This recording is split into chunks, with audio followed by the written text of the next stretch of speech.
తాకట్లో ఉన్న మీ బంగారం ఈ రోజు ఎంత ధర చేస్తుందో కొమ్మూరి గోల్డ్ వాళ్ళకి కాల్ చేసి ఫ్రీ గోల్డ్ కాస్ట్ చెక్ చేసి చెప్తారు. ఇంకొక ప్రశ్న అడుగుతాను, తప్పుగా అనుకోవద్దండి సార్. ఇప్పుడు వైఎస్ మైకేల్ బాబు గారు ఆది ఆంధ్ర క్రిస్టియన్ అంటారా, లేకపోతే అంటే బీసీసీ అంటారా, అంటే ఎస్సీ సమాజం కిందకి వస్తారంటే ఏం చెప్తారు? సర్టిఫికెట్లో మాత్రం Indian Christian, subject correction BCC అనుకుంటాను. అయితే ఇంకా ఆ టాపిక్ మనం కట్ చేసి ముందుకు వస్తే, షెల్టర్ ఇచ్చేవాళ్ళు మీ భార్య, మీ శ్రీమతి గారు కూడా డివోటీ అన్నారు కదా, మీరు వివాహం ఎక్కడ చేసుకున్నారు? గుంటూరు. మా మేనత్త కూతురే, అంటే మా నాయన చెల్లెలు కూతురే. ఓకే ఓకే, అందుకని అట్లా మ్యారేజ్ అయింది. మీ నాన్న చెల్లెల కూతురు, మీ మర్దాన్నే వివాహం చేసుకున్నారు. అంటే వివాహం నాటికి మీరు ఇంకా ఫ్యాక్షనిస్ట్గా మారలేదు? మారలేదు. అంటే ఫ్యాక్షనిస్ట్గా మారక ముందు మీరు చారిటీ చేసేవాళ్ళు, సర్వీసెస్ చేస్తూ, మిషనరీస్ ద్వారా వచ్చిన డబ్బులతో సర్వీసెస్ చేస్తూ ముందుకు పోయేవారు. వివాహం అయింది, తర్వాత ఫ్యాక్షనిస్ట్గా మారారు. అప్పుడు మీ శ్రీమతి వారించలేదంటారా? ఇష్టం లేదు, ప్రార్థన చేసేది. ఇష్టం లేకుండా నన్ను ఏం చేయగలుగుతుంది? నేనే చాలా ఆమెను హింసించేవాడిని. హింసించేవారా? ఏ విధంగా హింసించేవారు? ఒకసారి కొట్టే కర్ర ఇరిగిపోయింది. అయ్యో, అంత కొట్టేవాడిని. మద్యం సేవించేవారా మీరు అప్పుడు? చాలా. దేవుడు దర్శించినాక ఒక చుక్క, ఇప్పుడు 30 ఏళ్ళు అవుతుంది దాదాపు, ఒక చుక్క కూడా టేస్ట్ చేయాలనే మనసు లేదు. మీ శ్రీమతిని హత్య చేయడానికి ఇంట్లో కిచెన్లో డబ్బాలో బాంబులు పెట్టి ఉన్నారు, ఓకేనా? ఆ బాంబులు పెళ్ళి ఆమె చనిపోలేదు. ఆ విషయం మీకు తెలిసినా కూడా వాళ్ళని ఏమీ చెయ్యలేదు అన్న ఆరోపణ అనేది వాస్తవమా? అంటే బాడీ గార్డ్స్ నా భార్య మీద కోపం, ఎందుకంటే నేను బాగా కొట్టేవాడిని కదా. అందుకని వాళ్ళకు మరి కరెక్ట్గా అంటే వాళ్ళని ఎంకరేజ్ చేయదు, సో వాళ్ళ కోపము. ఒకసారి నేను ఇంటి బయట కూర్చోనంటే ఒక బాడీ గార్డ్ వచ్చాడు. సార్ నీతో మాట్లాడాలన్న. ఏంట్రా అన్న? నువ్వు అంటే నీ భార్యను చంపేస్తానన్న. వద్దురా అన్న, ఆ పని చేయొద్దన్న. అయితే ఊరుకుండలేదు.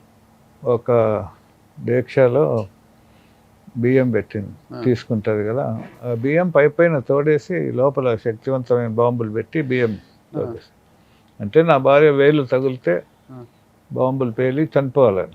కానీ పనాయమ ద్వారా, ఆమె ప్రార్థన చేస్తుంటుంది కదా, పనాయమ ద్వారా అక్కడ బాంబులు పెట్టారని తెలిసిపోయింది. అంతవరకు తప్పించుకున్నది. ఇంకా దాని విషయం ఇంకా నేను పెద్దగా బాడీ గార్డ్స్ దండించడం అట్టేం చేయలే. ఎంత క్రూరమైన వ్యక్తి సార్ మీరు అప్పట్లో, అసలు నాకు అర్థం కదా. కట్టుకున్న భార్య, పక్కింటి వాడు కావచ్చు, ఎవరైనా బయట వాళ్ళు ఒక చిన్న మాట అంటే పడం మనము. కానీ ఆ రోజు బాడీ గార్డ్ వచ్చి చంపుతామన్నా ఊరుకున్నారు. బాడీ గార్డ్స్ బకెట్లో బాంబులు పెట్టి మీ భార్యను చంపాలని చూసినా, అది తెలిసిపోయినా కూడా ఏమీ అనలేదంటే అంత క్రూరంగా ఎలా ఉండిపోయినారు సార్ అసలు మీరు? అంటే ఫ్యాక్షన్ లైఫ్లో మనిషి చాలా కఠినం అయిపోతాడు.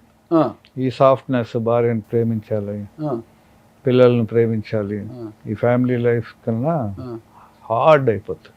ఎప్పటికీ ఎవరిని చంపుదామా, ఎవరిని చంపుదామా, ఇంకా అంత హార్ట్ ఉన్నప్పుడు అంత కఠినాత్ములు అయిపోయాను. ప్రేమ అనేది ఎక్కడ ఉంటుంది? బయట వారి మీద లేకపోవచ్చు, కట్టుకున్న భార్య పిల్లల మీద కూడా ప్రేమ ఉండదా ఫ్యాక్షనిస్ట్లకి? ఏమో నాకు ఉండేది కాదు. మీకు ఎంతమంది సంతానం? నాకు 4 ఉన్నారు. 2 మగ పిల్లలు, 2 ఆడపిల్లలు.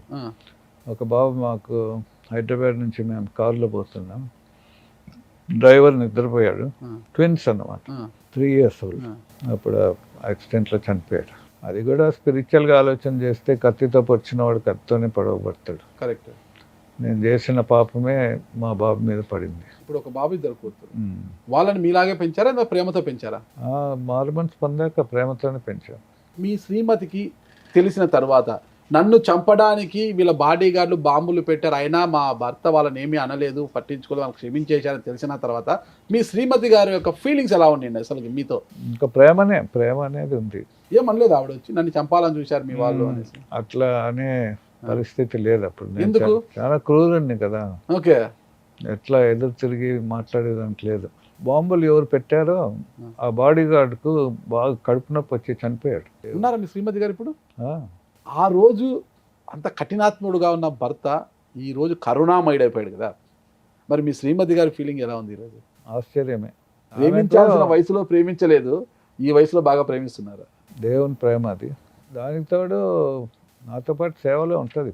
దాదాపు 30 కంట్రీస్ తిరిగాము దేవుని సువార్త కొరకు.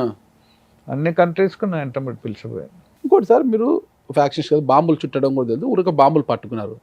అంటే తుపాకీ మంచి గురి పెట్టగలరు అని అంటుంటారు కదా, అవునా? మా ఫాదర్కి ఒక గన్ ఉన్నది. ఆ, ఆయన అంటే 12 బోరే. ఆ, ఆయన హంటింగ్ పోయేవాడు. ఒక ప్యాషన్ వచ్చింది ఆ, తుపాకుల మీద. ఇంకా రాజకీయాల్లో దిగినాక తుపాకులు అవసరమే కదా. ఉమ్, ఇంకా దొంగ తుపాకులు కొనడము, అది సీక్రెట్గా పెట్టుకోవడము. తర్వాత ఎయిర్ గన్తో ప్రాక్టీస్ చేసేవాడిని. ఆ, మా పాప, పెద్ద పాప తల మీద యాపిల్ పెట్టి కాల్చిన. ఓకే. అంత గురి ఉండేది. పాప తల మీద పెట్టి కాల్చడం ఏంటి సార్? అయ్యో పాపం బిడ్డ. తెలియక ఏమేమో చేసేవాడిని. ఆ, తర్వాత ఎయిర్ గన్ పెల్లెట్ను ఎయిర్ గన్తో కొట్టేవాడిని. అంత గురి అన్నమాట. ఓకే.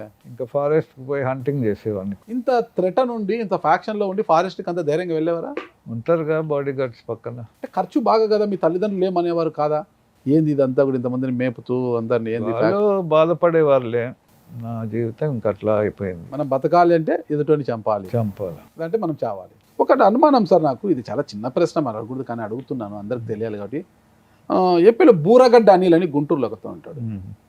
బూరగడ్డ అనిల్ మైకేల్ విజయ్ కుమార్ గారు మా పెద్దనాన్న వైఎస్ కుటుంబంతో మాకు బంధుత్వం ఉంది, భారతి గారు మా వదిన, ఇట్లా చెప్పుకుంటుంటారు అనమాట. ఆయన నిజంగా మీకు బూరగడ్డ అనిల్ కుటుంబంతో సంబంధాలు ఉన్నాయా? ఆయనకు మీరు పెద్దనాన్న? పెద్దనాయన కాదండి, ఆయన పరిచయమే.